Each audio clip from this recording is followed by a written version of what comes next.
दोस्तों, आज की कहानी का नाम है बॉबी का रोमांचक सफर। एक गांव में बॉबी नाम का एक प्यारा छोटा कुत्ता रहता था। बॉबी का एक बहुत खास सपना था। वह जंगल के हर कोने को देखना और वहां नए दोस्त बनाना चाहता था।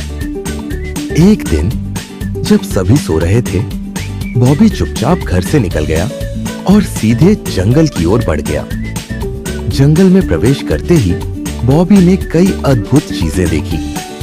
एक चमकता हुआ जुगनू का झुंड उसके आसपास उड़ने लगा। बॉबी उनके साथ दौड़ते हुए खुशी से झूम उठा।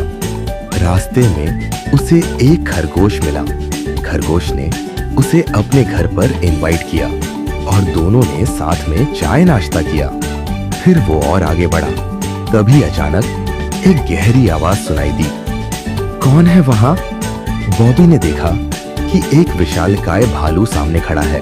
भालू का नाम बलराम था और वह जंगल का सबसे शक्तिशाली जानवर था। बॉबी ने बिना डरे उससे दोस्ती का हाथ बढ़ाया। बलराम ने बॉबी की बहादुरी देखकर उसकी प्रशंसा की और उसे जंगल के अनमोल रहस्यों के बारे में बताया। थोड़ी दूर चलने पर बॉबी की मुलाकात चंचल बंदर चीकू से हुई। चीकू ने बॉबी को पेड़ों पर छलांग लगाने और केला चुराने के खेल सिखाए। बॉबी और चीकू मिलकर पेड़ों के ऊपर से कूदते और खेलते हुए बहुत मजे कर रहे थे। रात हो गई और बॉबी थोड़ी थकान महसूस करने लगा। उसने एक छोटी गुफा में आराम करने का सोचा। गुफा में दाखिल होते ही बॉबी ने देखा कि वहां एक छिपा हुआ खजाना था। वह चमचमाते हीरे और सोने के सिक्के देखकर दंग रह गया। लेकिन तभी एक बाघनी ने उसका रास्ता रोक दिया। उसका नाम शेरा था और वह इस खजाने की रखवाली कर रही थी। बॉबी ने अपनी सूझबूझ और समझदारी से शेरा को विश्वास दिलाया कि वह खजाने में रुचि नहीं रखता और सिर्फ अपनी यात्रा का आनंद ले रहा है।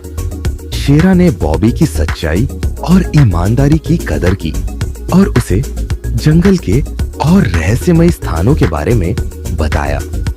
बॉबी ने महसूस किया कि न सिर्फ रोमांच बल्कि दोस्ती और विश्वास भी बहुत महत्वपूर्ण है। वापस लौटते समय बॉबी ने देखा कि एक बूढ़ा आदमी परेशान था क्योंकि उसकी लकड़ी की गाड़ी नाले में फंस गई थी। बॉबी ने अपनी छोटी सी ताकत का इस्तेमाल करते हुए गाड़ी को बाहर निकालने की कोशिश की। बूढ़े आदमी ने बॉबी की मदद की और साथ मिलकर उन्होंने गाड़ी को बाहर निकाला। बूढ़े आदमी ने बॉबी को धन्यवाद दिया और उसे खाने के लिए कुछ बिस्किट दिए।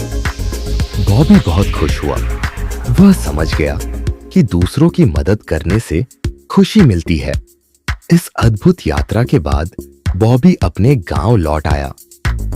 जब बॉबी अपने घर लौटा, उसने अपनी मां को सब बताया। उसने महसूस किया कि घर जैसी कोई जगह नहीं होती, लेकिन नए दोस्त और रोमांच भी जरूरी है। उसने सबको अपने रोमांचक सफर के बारे में बताया। उसकी कहानियों ने गांव के बच्चों और बड़ों को खुशी और प्रेरणा दी और इस प्रकार बॉबी जंगल का छोटा नायक बन गया, जिसकी कहानियां गांव के हर कोने में गूंजने लगी।